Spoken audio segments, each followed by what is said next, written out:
नमस्कार, आप देख रहे हैं फॉलो अप। मैं हूं सन्नी सारद और हमारे साथ रोज़ाना की तरह हमारे सहयोगी मनोज पांडे हैं। आज खबर पॉलिटिकल नहीं बल्कि झारखंड के युवाओं से जुड़ा हुआ, बेरोज़गारी से जुड़ा हुआ, नौकरी से जुड़ा हुआ और नौकरी के लिए दौड़ते दौड़ते दम तोड़ते युवाओं से जुड़ा हुआ है। आप सब जानते हैं कि अभी झारखंड में उत्पाद सिपाही की नियुक्ति के लिए दौड़ की प्रक्रिया चल रही है। कुल 583 पदों के लिए ये नियुक्ति होनी है और 6 लाख के करीब आवेदन आए हैं, फॉर्म गिरे हैं और उसके लिए लगातार हर दिन पिछले कई दिनों से दौड़ चल रहे हैं अलग अलग ज़िलों में और 4 सितंबर तक ये दौड़ होने हैं। आज हजारीबाग के पदमा में दौड़ने के दौरान सूरज कुमार वर्मा नाम के एक अभ्यर्थी की मौत हो गई।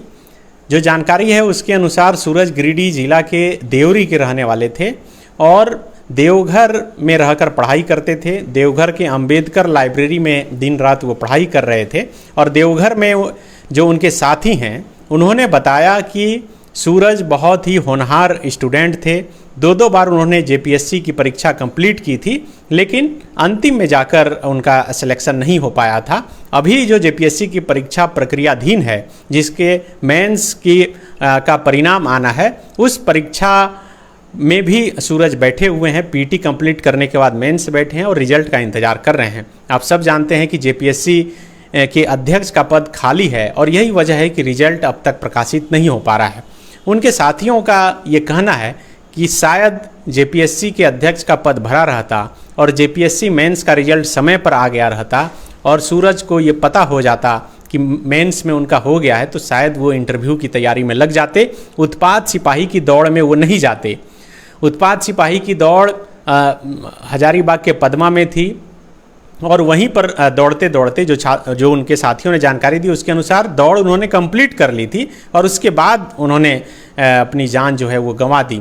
सूरज के मौसी का घर, जो जानकारी है उसके अनुसार हजारीबाग में ही है और पिछले कुछ दिनों से वो हजारीबाग में ही रहकर वहाँ के क्लाइमेट में ढलने की कोशिश कर रहे थे, लेकिन सूरज की जान चली गई। ये बात और ये कहानी सिर्फ सूरज की नहीं है, बल्कि पिछले कुछ दिनों से जो दौड़ की प्रक्रिया चल रही है उत्पाद सिपाही की, उसमें अब तक 10 युवकों की जान चली गई है। आप समझ सकते हैं कि 20 से 25 साल के 10 युवकों के जान चला जाना कितनी बड़ी बात है।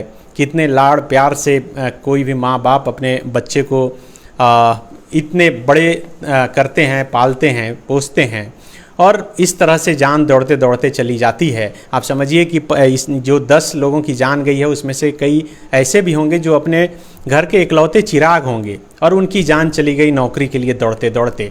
10 लोगों में कौन कौन है ये भी हम आपको बताएंगे आज के इस लाइव में। साथ ही जो सूरज जिनका निधन हुआ है, आज मौत हुई है, उनका जो पार्थिव शरीर है, अभी हम जब लाइव आ रहे हैं तब उनका गांव देवरी पहुंचा हुआ है। उनके गांव से भी उनके परिजन को लाइव में जोड़ेंगे और जानने की कोशिश करेंगे कि आखिर उस परिवार पर क्या बीत रहा है। वैसे तो बात करना बिल्कुल ठीक नहीं लगता कि आप समझिए कि किसी के घर में इतना बड़ा हादसा हो जाए और फिर आप फ़ोन करके सवाल करें, लेकिन ये सवाल इसलिए ज़रूरी है कि सरकार जो बहरी हो चुकी है उसके कानों तक ये आवाज़ जाए। जो जिस तरह से युवकों की जान जा रही है वो ऐसे ही नहीं जा रही है, वो अव्यवस्था के कारण जा रही है। क्यों आखिर जाने जा रही है, इस पर भी चर्चा करेंगे, क्योंकि छात्रों का कहना है कि शायद दौड़ से पहले लिखित परीक्षा हो जाता तो ये संख्या कम हो जाता। 6 लाख जो स्टूडेंट को दौड़ाया जा रहा है वो संख्या घटकर कम से कम 1 लाख से नीचे आ जाता और उसके बाद छात्र आराम से दौड़ सकते थे। सुबह शाम दौड़ते, दोपहर को गर्मी में नहीं दौड़ते, तब शायद उनकी जान नहीं जाती। उनके परिजनों से बात करें उससे पहले मनोज पांडे जो सहयोगी हैं उनसे जानते हैं। पांडे जी, 10 युवकों की जान चली गई है। अभी कुछ छात्रों ने जानकारी दी कि साहेबगंज में भी एक छात्र की मौत हुई है, 11 छात्रों की मौत हो चुकी है। तो ये लगातार जान जा रही है, इसे आप कैसे देख रहे हैं और सरकार की तरफ से क्या जवाब आ रहा है? देखिए, फिलहाल तो सरकार की तरफ से कोई आधिकारिक तौर पे जवाब नहीं आया है, चूँकि मुख्यमंत्री राज्य से बाहर हैं। अच्छा। लेकिन जेएमएम ने इसको लेकर स्वास्थ्य मंत्री से एक कमेटी बनाने की मांग की है। अच्छा। कि भाई एक मेडिकल बोर्ड बैठाइए, जान क्यों जा रही है। क्योंकि बोल रहे हैं कि इससे ज़्यादा फिजिकल टफ तो आर्मी में होता है, सीआरपीएफ में होता है, बीएसएफ में होता है, बच्चे वहाँ भी क्वालिफाई कर जाते हैं, तो उसको लेकर वो लोग कर रहे हैं। लेकिन ये सिर्फ ऐसा नहीं है, आप हर दिन जहाँ भी दौड़ हो रहा है आप देखेंगे एक बार एक ही जगह पे 40 बच्चे बेहोश हो गए, उसके बाद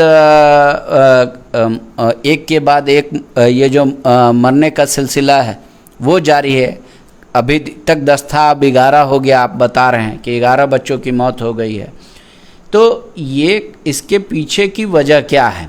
दरअसल आपने बहुत अच्छी बात कही कि रघुवर दास के सरकार के समय पहले इनका रिटन एग्ज़ाम हो गया था, तो पर रिजल्ट नहीं आया क्योंकि मुख्यमंत्री ने नियोजन नीति में बदलाव किए तो 6 परीक्षाओं को रद्द कर दिया गया।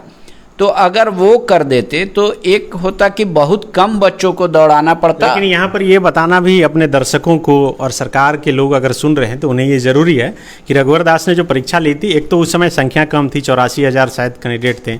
दूसरा है कि रद्द करने के बाद कुछ स्टूडेंट कोर्ट गए और कोर्ट में पिछले दिनों सुनवाई पूरी हो चुकी है और फैसला रिजर्व रखा गया है और उस बीच ये दौड़ हो रही है।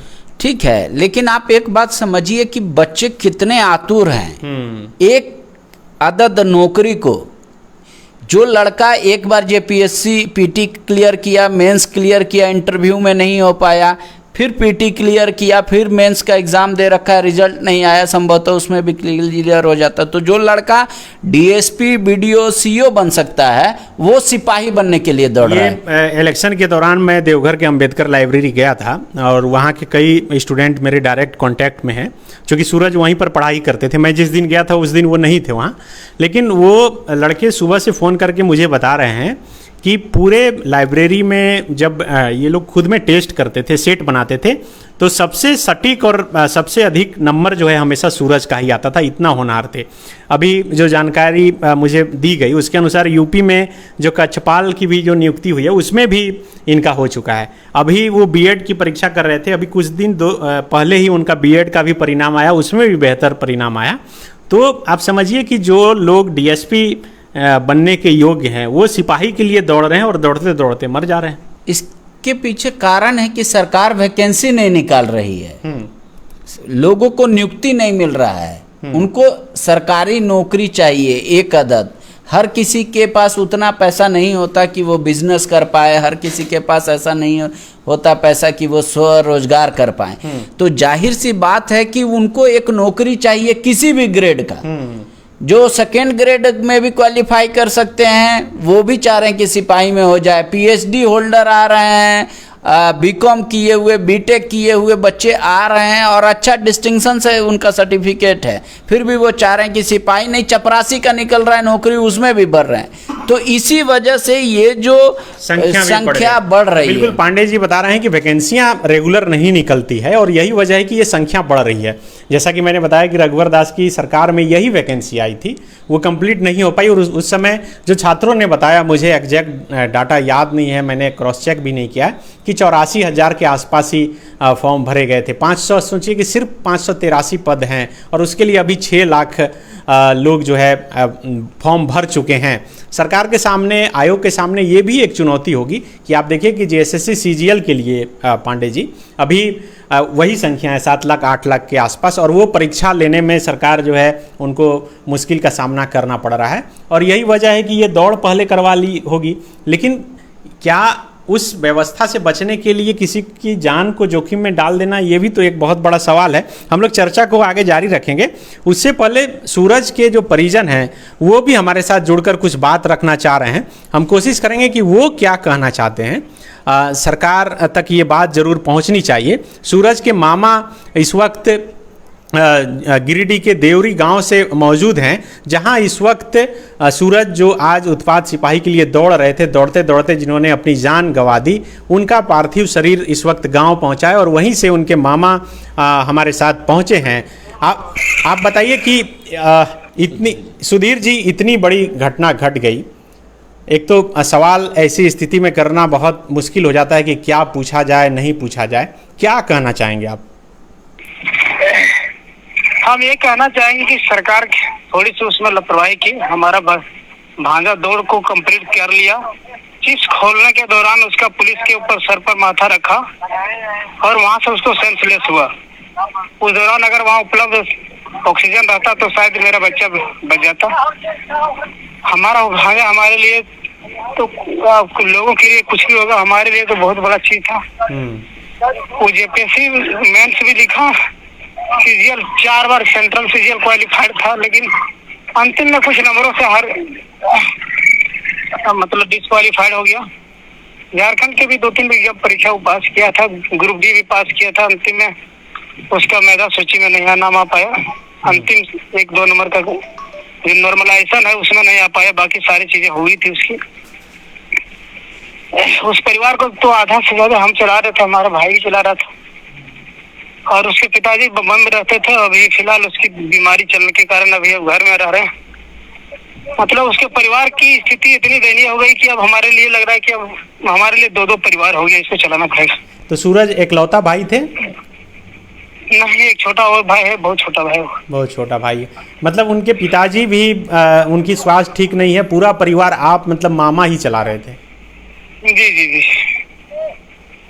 आप कह रहे हैं कि मेडिकल की अच्छी व्यवस्था नहीं है जहां कैंडिडेट को दौड़ाया जा रहा है। अगर ऑक्सीजन मेडिकल की व्यवस्था रहती तो आज पदमा से 40 किलोमीटर दूर सदर हॉस्पिटल है, वहां ला करके लाने के क्रम में उसकी डेथ हो गई। ये बहुत मतलब थोड़ा सा हमें लगा दर्दनाक की घटना। ऐसा नहीं होना चाहिए था। इतनी बड़ी हजारों की संख्या में 6-6 हजार 7 हजार बच्चा एक दिन दौड़ रहा है, तो वहाँ मेडिकल की टीम होनी चाहिए पूरी व्यवस्था के साथ थोड़ी। लेकिन अब हमारे लिए क्या कहा जाए, हम कुछ कह नहीं सकते हैं। स्थिति अभी फिलहाल यही दिख रहा है कि हम अब बहन का घर चलाएं कि हम अपना घर चलाएं, और कुछ कहते नहीं हम अभी। बिल्कुल आपकी दुख हम लोग महसूस कर सकते हैं, लेकिन सूरज के साथ जो कुछ हुआ, आपके परिवार के साथ जो कुछ हुआ, अभी चूँकि 4 तारीख तक ये दौड़ होनी है, तो हम लोग चाह रहे हैं कि सरकार तक ये बात पहुँचे कि आखिर कुछ तो व्यवस्था बने ताकि फिर ऐसी स्थिति उत्पन्न नहीं हो। जी जी जी एकदम। तो इसीलिए आप क्या कहना चाहेंगे?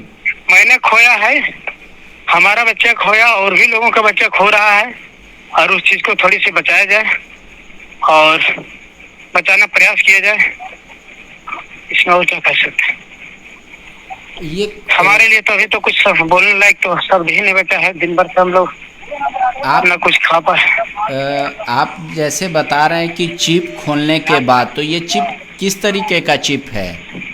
पैर में या शरीर में कहीं लगाया जाता है, उसी को खड़ा दौड़ आने के बाद बच्चा बैठने देता है, आराम से खोल सकता था, लेकिन आराम से खोल रहा नहीं, जबकि खड़ा बच्चा खड़ा रखा और उसी को तो खोलने लगा तो बच्चा अनबैलेंस हो गया, माथा उसके शरीर पुलिस के शरीर पर रखा और उसके बाद अपना सेंस खो रहा था। तो क्या और भी बच्चे उस दौरान बेहोश हो गए?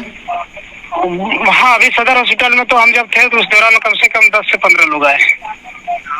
सुबह हम 7 बजे से हमारा लोग सदर हॉस्पिटल में था, 6 बजे शाम में हम सदर हॉस्पिटल से निकले। तो वहाँ दौड़ने के जगह पर जहाँ पे दौड़ हो रहा है वहाँ पे कोई पुलिस नहीं, मतलब कोई मेडिकल टीम नहीं है, कोई ऑक्सीजन का प्रबंध नहीं है, कोई इस तरीके का मतलब पता नहीं। इस चीज को हमको तो लगा कि नहीं, अगर रहता तो वहाँ ऑक्सीजन लगता तो बेहोश हुआ था, तो कोई बड़ा चीज नहीं है। हमारा भी समझे, हम लोग भी पढ़े लिखे हैं, अगर कोई बेहोश होता तो उसका होश किया जा सकता, ऑक्सीजन लगने से तुरंत इलाज हो सकता था। मतलब बहुत व्यवस्था होगी तो फर्स्ट एड की व्यवस्था होगी, ऑक्सीजन की तो व्यवस्था नहीं होगी। नहीं कुछ नहीं। फर्स्ट ऐसा व्यवस्था रहता, ऑक्सीजन अगर वहाँ लगा रहता तो कोई रिपोर्ट हमारे पास देता। मेडिकल टीम ने किसी तरह कोई रिपोर्ट नहीं दिया, तो इस लास्ट में हमको बेहोश क्या करके बुलाया, और हमने जब वहाँ पहुंचा तो हमको डेड बॉडी समझ पहुंचा दिया। ये सत्ता पक्ष के जो लोग हैं, सरकार में जो शामिल लोग हैं, वो कह रहे हैं कि कोरोना के कारण ऐसा हो रहा है, कोरोना के बाद लोगों की जो स्टेमिना है वो कम हो गई है और यही वजह है कि दौड़। ये कोरोना क्या है उस चीज को तो अगर रहता तो स्वास्थ्य लोग भी दिखता। आज ऐसा नहीं कि जो बच्चा 50 मिनट में दौड़ कंप्लीट कर लेता है, वो बच्चा अनफिट अगर होता तो आज से 30-40 दिन से 50 दिन से प्रैक्टिस किया ही होगा। तो मेरे ख्याल से उस दौरान ही हो सकता था। ऐसी चीजें हमको नहीं लगता, लेकिन अगर वैसी सरकार कह रही है तो हम उसमें क्या कर सकते हैं?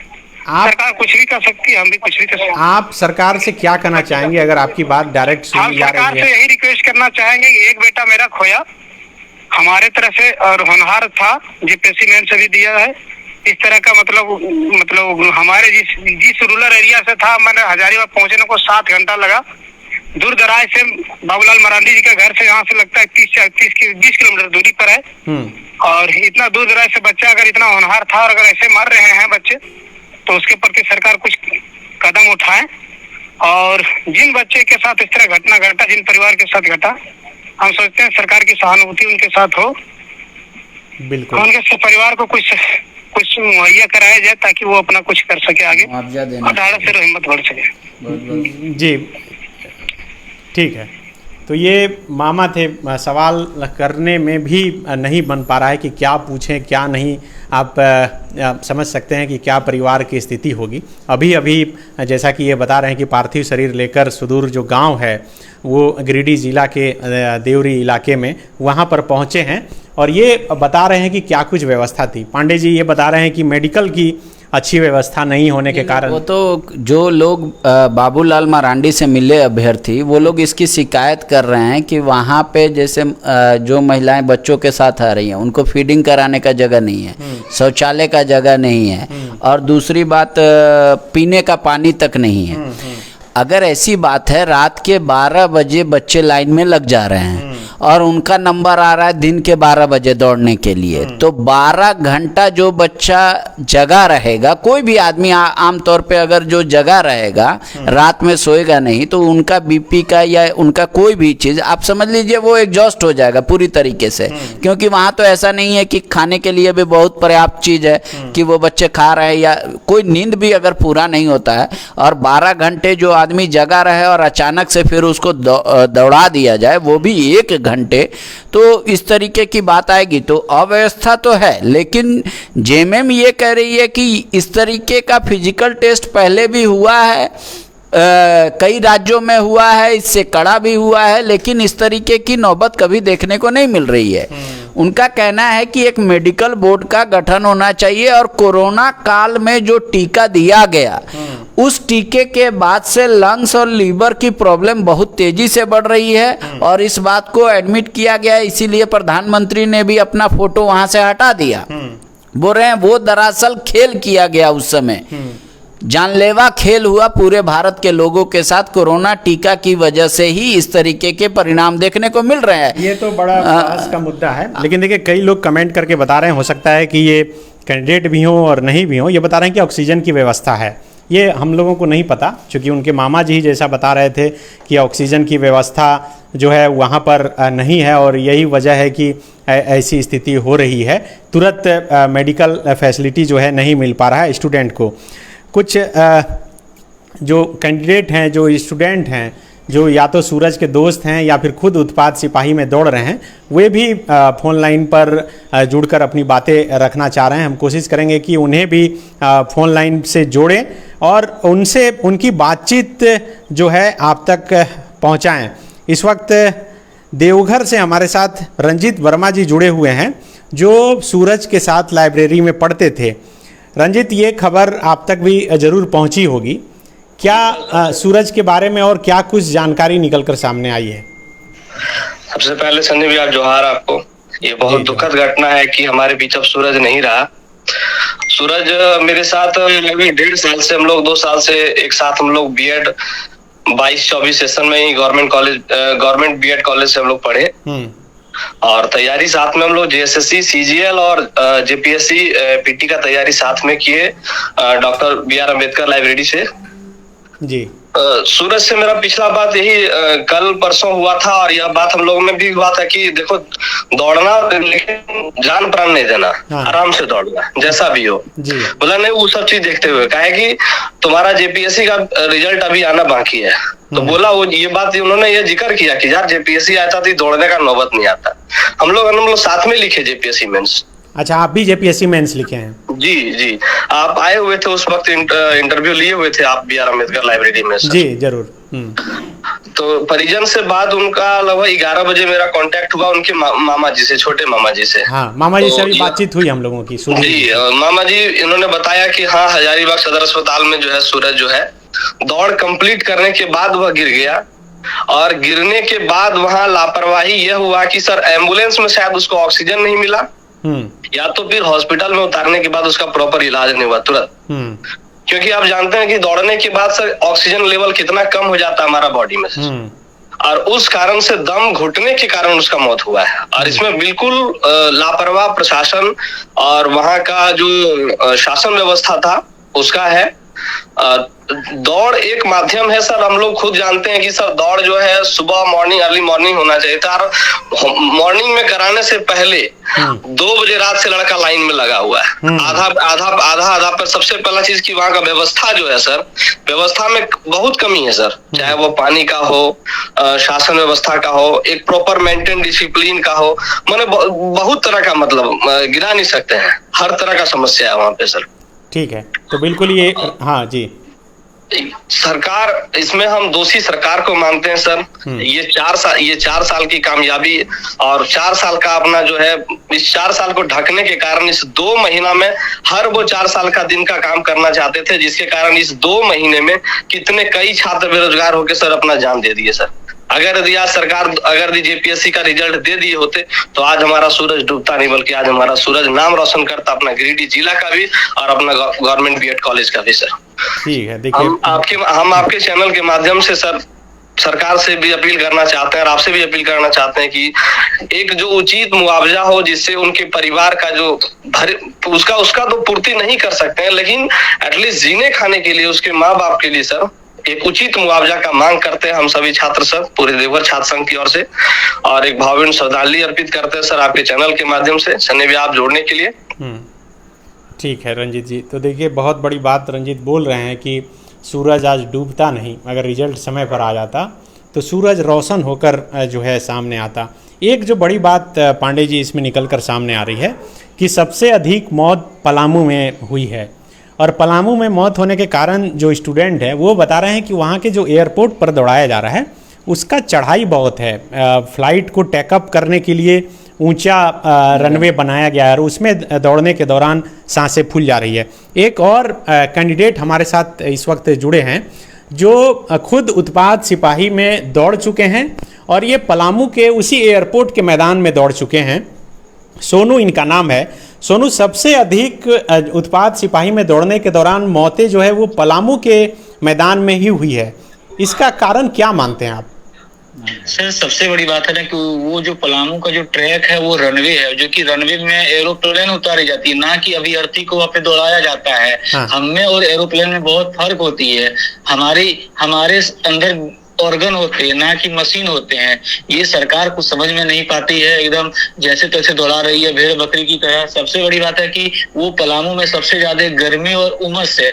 वहाँ मतलब अदर जगह से क्लाइमेट देखा जाए, अगर 10 बजे क्लाइमेट हम लोग का जो होता है वो 8 बजे ही वैसी हो जाती है। सबसे ज्यादा गर्मी पड़ने की वजह से और रनवे होने की वजह से लोग वहाँ ज्यादा बेहोश हो रहे हैं। और वहाँ पे मेडिकल की कोई टीम गठित नहीं की गई थी जिस दिन मेरी दौड़ थी, क्योंकि वहाँ पे देखा मैंने कि बस एम्बुलेंस की गाड़ियां थी और ना वहाँ पे किसी का बीपी चेक किया जा रहा था, ना किसी को वहाँ पे सलाइन किया जा रहा था। जो अभ्यर्थी पड़े हैं वो पड़े हैं, लगभग उसे 1-2 घंटा तक छोड़ दिया जाता था जैसे तैसे किसी को। और एक्चुअली में होता क्या है कि अगर किसी अभ्यर्थी का निकल जाता है तो उसका जो रहता है, जो चेस्ट नंबर दिया जाता है, तो उसको वहाँ पे साइन करना पड़ता है ताकि, और उसका चेस्ट नापा जाता है। उस क्रम में भी अभ्यर्थी वहाँ पे रुक जाते हैं, क्योंकि उसको तो अपना जो रनिंग निकाला उसका सर्टिफिकेट लेना होगा। अगर सर्टिफिकेट नहीं लेगा तो उसका रनिंग डिस्क्वालीफाई किया जाएगा। ये भी है एक कारण है। हम लोग ग्रुप डी में दौड़े थे, तो हम लोग जब दौड़ के वापस आ गए थे तो हमने अपना रिजल्ट रूम में इंटरनेट पे शो किया गया देखा था। अगर यहाँ भी अगर पलामू में वैसा किया जाता है कि नहीं यहाँ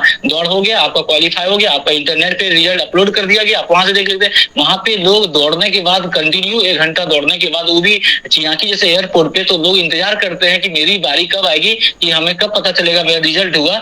उसकी वजह से भी लोग वहां बहुत देर तक होल्ड करना पड़ता उस क्षेत्र में, क्योंकि बहुत ही उमस और गर्मी भरा पड़ा क्षेत्र है। इस वजह से भी काफी ज्यादा लोग वहाँ पे बेहोश होते हैं। अच्छा, ये सोनू, ये इस वैकेंसी के बारे में बताइए कि क्या ये अभी जो दौड़ हो रही है क्या ये पहले हो सकता था?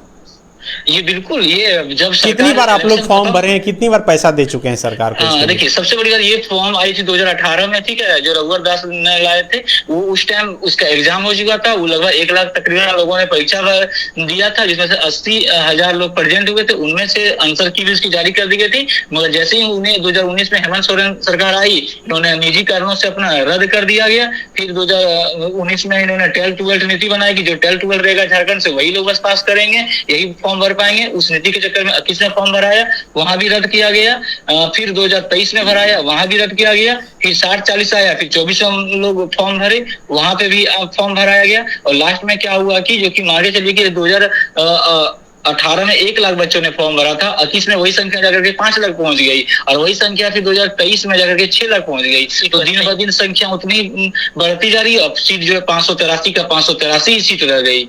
और अब मान के चलिए, अगर हमने 2018 में फॉर्म भरा था, उस टाइम मेरी उम्र थी कि हम 10 किलोमीटर दौड़ सकते थे, मगर अभी वर्तमान समय में मेरा 6 साल हो गया, बीच में कोविड भी आया, एक तो इम्यून सिस्टम हम लोग को कमजोर कर दिया गया, और ये भादों की उमस भरी गर्मी में हम लोग को दौड़ाया जा रहा है। कहीं ना कहीं ये बहुत ही लाचार व्यवस्था है सरकार की, एकदम इस पे ध्यान देना चाहिए। और सबसे पहले इसका एग्जाम हो, एग्जाम के बाद ही रनिंग हो, चाहे वो दरोगा हो, चाहे वो झारखंड पुलिस हो। हम ये सरकार से मांग करते हैं। आपकी दौड़ किस दिन थी? मेरी दौड़ थी 29 को। तो ये आपके जिस दिन दौड़ थी, क्या उस दिन भी वहां पर ऐसी कोई घटना घटी थी? बिल्कुल, देखिए मेरा दौड़ था 29 को, मैं पलामू 26 को ही पहुंच गए थे। और वहां पे दौड़ जब हो रहा था तो 26 को लेट हुआ था, लगभग 8 बजे से रनिंग स्टार्ट हुई थी, और वहां पे लड़कियों को दौड़ाया गया था, लड़का लोग को वहां पे 10 बजे दौड़ाया गया था। उस दिन सुनने में आया कि 18 लोग बेहोश हुए हैं, तो हम लोग अंदर से डर गए। फिर चाहे 19 को कुछ लोग का दोस्त का दौड़ था, फिर क्योंकि हम भी सोचे कि क्लाइमेट को ऑब्जर्व करेंगे, वहीं जाके दौड़ेंगे, थोड़ा सा क्लाइमेट भी ऑब्जर्व कर लेंगे। तो 28 को भी दोस्त लोगों हो गया, तो एक दोस्त मेरे खाली पैर दौड़ रहा था, वो बोला कि बहुत ही टफ रनवे है, दौड़ना वहां पे एकदम नहीं पॉसिबल है। और एक दोस्त भी था, वो जूता भी पहना हुआ था, जो कि हम लोग यहाँ पे साथ में ही दौड़ते थे। उसने बताया कि सोनू जी, जिंदगी है तो जहान है, वहां पे मत दौड़िएगा, अगर लगेगा कि छोड़ देना ही पॉसिबल है तो छोड़ ही दीजिएगा। मगर मैं फिर भी 29 तारीख को दौड़ने के लिए गया। मैं तकरीबन वहां पे 2 बजे रात में चियाकी एयरपोर्ट पहुंचा। मैं गेट के बाहर खड़ा रहा, वहां पे गेट खुलती है 4:30 बजे। 4:30 बजे हम अंदर गए हैं। कभी यहाँ बिठाया जाता है, कभी वहां बिठाया जाता है, कम से कम 10-12 जगह बिठाया जाता है, और लाठी भी बरसाया जाता है पुलिस के द्वारा, ताकि भीड़ को नियंत्रित किया जा सके किसी तरह से। चलिए, वो तो प्रशासनिक व्यवस्था है, वो अपनी मैटर जो भी है उसकी। मगर फिर भी हमको जा करके मेरा नंबर लगता है 9 बजे। 9 बजे हम वेरीफाई करते हैं अपना ये आधार कार्ड और एडमिट कार्ड, वहां जाते हैं, फिर RFID चीट लगवाते हैं पैर में। जब मैं दौड़ने के लिए तैयार होता हूँ, मैं देखता हूँ कि ट्रैक पे बहुत सारे लोग बेहोश पड़े हुए हैं, इधर उधर फेंका रहा है, कोई पानी मांग रहा है। फिर हम दौड़ना स्टार्ट किए। जब हम इधर से जा रहे तो एक साइड से ढलान मिल रहा था, जब उधर से वापस आ रहे थे तो वो काफी ज्यादा चढ़ाव मिल रहा था। मैंने फिर भी किसी तरह से अपना रनिंग सोचा कि कंप्लीट कर लेंगे, पर मुझे लगा कि यहाँ नहीं, मेरी मौत भी हो सकती है, तो मैं फिर रनिंग छोड़ दिया, क्योंकि जिंदगी ऐसे बढ़कर मुझे रनिंग नहीं लगा। तो आप क्या चाहते हैं कि क्या हो, ताकि हम ये चाहते हैं कि आगे जो भी वैकेंसियां हैं उसमें सबसे पहले एग्जाम हो, ताकि स्टूडेंट कम हो, लोड कम हो। अब देखिए, सबसे बड़ी बात है कि लेकिन परीक्षा लेने में भी तो जो आयोग है, जो JSSC ये परीक्षा ले रही है, वो तो सक्षम नहीं है। यही वजह है कि JSSC CGL नहीं हो पा रहा है, लगातार कैंसिल हो रहा है। सर नहीं है तो वो हम लोग स्टूडेंट्स का जवाबदेही नहीं ना है, वो तो सरकार की जवाबदेही है ना, कि आपको पहले एग्जाम लेना होगा। अगर नहीं दे रहे तो अभी जो लड़के लोग 10 लोग मरे हैं, उसका जवाबदेही कौन देगा? सरकार को ही ना देना होगा उसका। तो आप कहना चाह रहे हैं कि पहले एग्जाम अगर हो जाता तो शायद ये नौबत नहीं आती, ये अव्यवस्था वाली स्थिति भी नहीं रहती। और ये भी बात है कि हम लोगों को 15 दिन पहले आप सूचना देते हैं कि आपका रनिंग है, तो भी एक तो बताइए कि आपको बस रजिस्ट्रेशन नंबर इतना से इतना के बीच में आपको इस डेट में दौड़ना है ना। वहाँ पे कम से कम 6 जो बोर्ड बनाया, हमारे यहाँ पे 24 जिले हैं, तो 24 जिले में कम से कम नहीं तो आधा दर्जन में तो कम से कम बना सकते थे ना सेंटर। 6 जगह ही क्या बनाया गया। और सबसे बड़ी बात ये है कि जब 6 जगह बनाए ही थे, तो वहाँ पे कम से कम आप ये कर देते ना कि इतना रजिस्ट्रेशन नंबर से इतना के बीच होगा, 100 के 150 के बीच, 7 से 8, 8 से 9, 10 से 11, तो इस तरह से कम से कम भीड़ भी कम होता। यहाँ पे कोई सुविधा नहीं, बस भेड़ बकरी की तरफ उनको दौड़ा दिया गया, जिसकी वजह से आज हमारे दोस्त लोग इतने मर रहे हैं, और पता नहीं जाने कितने दोस्त और मरेंगे, क्योंकि पलामू में 9 तारीख तक रनिंग चलने वाली है। तो देखिए, ये बड़ी बात बता रहे हैं सोनू की पलामू में 9 तारीख तक रनिंग होनी है। और ये एक और कारण बता रहे हैं कि पलामू जो झारखंड है उसमें सबसे अधिक वहाँ टेम्परेचर रहता है, और यही वजह है कि वहाँ जाने जा रही है, दिन में धूप में स्टूडेंट को दौड़ाया जा रहा है। देखिए, पलामू में बाकी जो ज़िले के लोग जाएंगे वहाँ थोड़ा सा सर्वाइवल मुश्किल है, क्योंकि वहाँ गर्मी काफ़ी अधिक है, और आपको सुबह के 8 बजे ही 7 बजे ही ऐसा लगेगा कि दोपहर के 12 बज रहा है। लेकिन ये जो बात एक चीज़ ये बता रहे हैं कि 6-6 हज़ार लोगों को एक बार में अगर आप एक दिन में दौड़ाने की बात कर रहे हैं, तो पुलिस कर्मी भी अगर 4 बजे गेट खोल रहे हैं, फॉर्म लेते लेते बोले 8 बज जा रहा है, 8 बजे आप महिलाओं को दौड़ा रहे हैं, फिर उसके बाद से 9 बजे से बच्चों का अगर नंबर आ रहा है तो 9 बजे से वो 6000 दौड़ने में आप सोचिए एक बैच में कितने बच्चे दौड़ेंगे, तो वो सुबह से दोपहर तो होना ही होना है। तो उस तरीके की व्यवस्था नहीं है। इसका मतलब आप समझ लीजिए कि जो अगर ट्रैक भी है, या तो ट्रैक आप मैदान पे दौड़ाइए, कंक्रीट पे अगर आप या आरसीसी या पीसीसी पे आप दौड़ा रहे हैं तो वो भी ठीक नहीं है। अब व्यवस्था है, बोल रहे हैं कि पानी नहीं है, कहीं शौचालय नहीं है, कहीं ऑक्सीजन सिलेंडर नहीं है, कहीं डॉक्टर नहीं है, सिर्फ एम्बुलेंस रखा गया। और कई लोग ऐसे इस तरीके से मतलब बच्चे अगर एग्जॉस्ट होके गिर जा रहे हैं तो उनकी सांसें चल रही है तो उनको कोई देख नहीं रहा है, ये समझ के कि ये पूरी तरीके से थके हुए हैं और थोड़ी देर के बाद होश में आएंगे। और उसके बावजूद भी बच्चे जब दौड़ कंप्लीट कर ले रहे हैं तो वो ग्राउंड के अंदर ही रह रहे हैं, क्योंकि उनको सिर्फ चेस्ट बैच खोलना ही नहीं है, चिप खोलना ही नहीं है, आरएफ जो चिप बता रहे हैं पैर में रहा, हाँ, तो ये खोलना ही नहीं है, वो ग्राउंड में ही रह रहे हैं। तो आप समझिए कि 12-1 बजे रात से जो बच्चा भूखे है, एक तरीके से आप समझ लीजिए वो दिन के 2 बजे तक भूखे और इतनी दौड़ करके भी उस गर्मी में है। तो एक तो अव्यवस्था है, और दूसरी बात जो जेएमएम कह रही है कि वाकई में एक मेडिकल बोर्ड का गठन होना चाहिए कि आखिर वजह क्या है, इससे अधिक फिजिकल हार्ड हमारे बच्चे दिए हुए हैं। तो इस बात को भी सरकार को फिलहाल तो ऐसा लगता है कि अगर मान लीजिए इतनी लंबी दौड़ प्रक्रिया 9 तारीख तक पलामू में चलेगी तो ऐसी 6 सेंटर पे होंगे, तो फिलहाल तो सरकार इसको रोक लगा दे दौड़ पे कि अब बाकी के दौड़ बाद में होंगे। और मेडिकल बोर्ड का वाकई में गठन करके जिन बच्चों की मौत हुई है या जो बच्चे बेहोश हुए हैं, प्रॉपर फाइंडिंग आ जाना चाहिए कि क्या वजह है, क्यों इस तरीके से हो रहा है, उसके बाद आगे का दौड़ कराना चाहिए। और जो बच्चे भी बोल रहे हैं कि अगर आपको भीड़ ही कम करना था, कम समय में ही दौड़ाना है सभी बच्चों को, तो पहले एग्जाम ले लेना चाहिए था रिटन, वो हिस्सा पहले क्लियर हो जाएगा। लेकिन आप ये समझिए कि जेएसएससी के सामने एक और समस्या है कि 6 लाख बच्चों को बैठाने के लिए सेंटर भी तो उपलब्ध नहीं है, जगह भी तो नहीं है। लेकिन जिस हिसाब से बेरोजगारी बढ़ रही है, आप फॉर्म निकाल रहे हैं, फॉर्म के एवज में पैसा वसूल ले रहे हैं, तो उस हिसाब से तो व्यवस्था करनी होगी ना। क्या दूसरी परीक्षाएं नहीं हो रही है? परीक्षाएं तो हो रही है। आप सिर्फ 6 लाख कैंडिडेट के परीक्षा की बात कर रहे हैं, यहाँ जो 1 करोड़ 1.5 करोड़ लोग वोट डाल रहे हैं, वो तो उसके लिए तो व्यवस्थाएं हो जा रही है। नहीं तो आप ये देखिए कि वहां पे क्या गोपनीयता नहीं रखी जाती है। मतलब लाइन में आप खड़े हैं, आप अपना सिर्फ वोट नहीं, ये तो कोई किसी का देख नहीं सकता कि किसे नहीं, वो और एग्जाम लेने में बहुत अंतर है। तो वो समझिए इस बात को। मैं कहना चाह रहा हूँ कि सरकार अगर चाह ले तो कोई भी व्यवस्था बना सकती है। अभी 10 दिन के अंदर 40 लाख फॉर्म जमा हो गए ना, ये तो सरकार की इच्छा शक्ति पर डिपेंड है। मैया योजना के फॉर्म जमा हुए, सेट में भी परिवर्तित करके मान लीजिए अगर 6 लाख बच्चों का हमको लेना है टेस्ट, और 3 ही लाख बच्चों के लायक हमारे पास सेंटर है, तो आप 2-3 सेट में बनाइए कागज।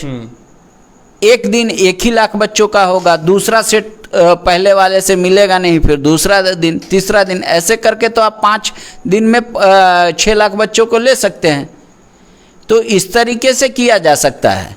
अगर ये बोल रहे हैं वाकई में अव्यवस्था है, गर्मी प्रचंड पे है, कुछ मतलब सुविधा नहीं है, और वाकई में जो लोग नौकरी के लिए जा रहे हैं उनके पास सिर्फ और सिर्फ ये दिखता है कि हम किसी भी तरीके से ये इस नौकरी को ले, इसीलिए वो अपना जी जान हर कुछ समर्पित कर देते हैं। और किसी के लिए आप समझिए मसले पर बाबूलाल जी से भी बात किए, सुप्रियो भट्टाचार्य जो जेएमएम के प्रवक्ता हैं उनसे बातचीत की, क्या बाबूलाल जी क्या बोले इस मसले पर? बाबूलाल जी बोले पहले तो सरकार अव्यवस्था जितनी जगह है उसको तुरंत दूर करे, मेडिकल का, पीने का पानी का, उनके लिए लाइट नाश्ते का प्रबंध, और इसके अलावा हर जगह प्रॉपर डॉक्टर, ठीक है। उसके बाद वो कह रहे हैं कि ये जो बच्चे जिनकी मौत हुई है या जो घायल हुए हैं, तो घायल का पूरा इलाज सरकार उठाए, अच्छे से इलाज करवाए, और जो मृत हो गए बच्चे उनके परिजनों को प्रॉपर मुआवजा दे और सरकारी नौकरी दे, क्योंकि वो नौकरी के लिए आए थे बच्चे। और इसी में उन्होंने एक बात कही कि इस बच्चे कभी हताश नहीं हो, अगर बीजेपी की सरकार बनेगी तो हम लोग एज लिमिट में भी छूट देंगे, हर एज लिमिट में छूट देंगे, चाहे वो जेपीएससी का हो, जेएसएससी का हो। बोले वो कि पुलिस को सामान्य तौर पे छोड़ के, क्योंकि पुलिस में यंग लोग ही चाहिए, तो उनको छोड़ के बाकी हर चीज़ में हम छूट देंगे, क्योंकि 5 साल एग्ज़ाम नहीं हुआ तो इस वजह से बच्चे हताश ना हो कि एज चला जा रहा है, वो अपने आप को फिट रखे और उसकी तैयारी करे। सरकार उनकी अपेक्षा से अधिक एज में छूट देगी। जेएमएम कह रही है कि ये वजह नहीं है कि गर्मी है, बोले अभी गर्मी उतना नहीं पड़ रही है, बरसात का समय है और इससे ज़्यादा फिजिकल हार्ड हुआ है, ये कोरोना के टीका की वजह से हो रहा है। तो अब अगर कोई भी परिस्थिति मान ले, अव्यवस्था भी मान ले, कोरोना का टीका भी मान ले, तो भी एक सरकार को तत्काल तो इस पे कोई कदम उठाना होगा। तो तत्काल इस पे कदम उठाने का क्या तरीका है कि एक तो फाइंडिंग आ जाए कि बच्चे इतने क्यों बेहोश हो रहे हैं और क्यों उनकी जान चली जा रही है, और दूसरी वजह यह है कि क्या ऐसा कोई टाइम फ्रेम निकाल दिया जाए कि सुबह 6 से 8 ही दौड़ होगा, उसके बाद बंद हो जाए, फिर शाम को 6 बजे से दौड़ हो, इस तरह व्यवस्था होनी चाहिए सुबह शाम। चूँकि मैं आज भले ही पत्रकार हूँ, लेकिन मैं कभी कैंडिडेट भी रहा हूँ ऐसे दौड़ का। 2002 में आर्मी की बहाली हो रही थी, तो मैं उसमें गया था, गोड्डा से कटिहार में गया था, और एक दिन पहले जब वहाँ पर पहुँचा तब पता चला कि जो फोटोग्राफ्स है आर्मी की बहाली में, अभी भी शायद ऐसा होता है कि अभी डिजिटल फोटोग्राफ्स नहीं चलते हैं, निगेटिव वाले फोटोग्राफ्स चाहिए। और उस दिन शायद संडे था और सिर्फ एक ही दुकान खुला था, और उस दुकान में 10,000 से अधिक स्टूडेंट लाइन में लगे थे फ़ोटो खिंचवाने के लिए। मैं उस दुकान तक पहुंचते पहुंचते दौड़ से एक दिन पहले शाम के 7 बज गए, और 7 बजे से मैं जब नंबर लगाया तो रात के 12:30-1 बजे मेरा फ़ोटो खिंचवाने का समय आया। 12:30-1 बजे फ़ोटो खिंचवाने के बाद सुबह 3 बजे मुझे फ़ोटोग्राफ्स मिले, और 3 बजे वहाँ से लेके फिर वहीं से 3 बजे से आर्मी की दौड़ में लाइन में जो है हम लोग लग गए थे, और सुबह 6 बजे 5 बजे जो है दौड़ शुरू हुई। दौड़ में नहीं हो पाया, हुआ रहता तो मैं आज वहाँ रहता, लेकिन ये प्रक्रियाएं रात भर चलती है। अभी भी जो स्टूडेंट हैं उन्हें पता है कि सुबह 3 बजे ही लाइन लग जाना है, ताकि अगर लाइन लग जाए तो मैं आगे रहूँ। भूखे प्यासे सिर्फ केला खा के जो कैंडिडेट हैं वो खड़े रहते हैं। इसलिए मैं ये घटना का जिक्र कर रहा हूँ, क्योंकि जो कैंडिडेट हैं, जो छात्र हैं, उनकी तकलीफ़ को मैं महसूस कर सकता हूँ, क्योंकि उसी जगह से मैं गुजरा हूँ। एसी कमरे के 18 डिग्री टेम्परेचर में बैठे हुए अधिकारी और नेता इस दुख, दर्द और तकलीफ़ को नहीं महसूस कर सकते, और यही वजह है कि एक दिन में 6-6 हज़ार एक सेंटर में स्टूडेंट को भेड़ बकरियों की तरह दौड़ाया जा रहा है और उनकी जानें चली जा रही है। और जब जान चली जा रही है तो फिर से एक वही बहाना जो ये सरकार शुरू से बनाती रही कि कोरोना के चलते हम लोग कुछ नहीं कर पाए, अब अगर कुछ कर भी रहे हैं उसमें गड़बड़ी हो रही है तो कह रहे हैं कि कोरोना के चलते जान जा रही है। तो आप खुद तय कीजिए कि आखिर जान कैसे जा रही है। अगर जान जा रही है तो उसमें क्या ये बयान फिट बैठता है या फिर नहीं बैठता है। हम लोग लगातार इस मसले पर कवरेज करेंगे और सरकार तक ये बात पहुंचाने की कोशिश करेंगे कि ऐसी व्यवस्था मत बनाइए कि वो अव्यवस्था हो जाए और किसी के घर का जो चिराग है वो बुझ जाए, उस उम्र में बुझ जाए जब वो किसी परिवार का जो है सहारा बनने वाला था। आप समझिए कि और जो घर इंतज़ार कर रहा था कि ज्वाइनिंग का लेटर आए, उसके घर पर पार्थिव शरीर अगर पहुँचे तो इस दुख दर्द को आप तकलीफ़ खुद महसूस कीजिए, तब फिर पता चलेगा कि आखिर उस परिवार पर क्या बीत रही है। शुक्रिया।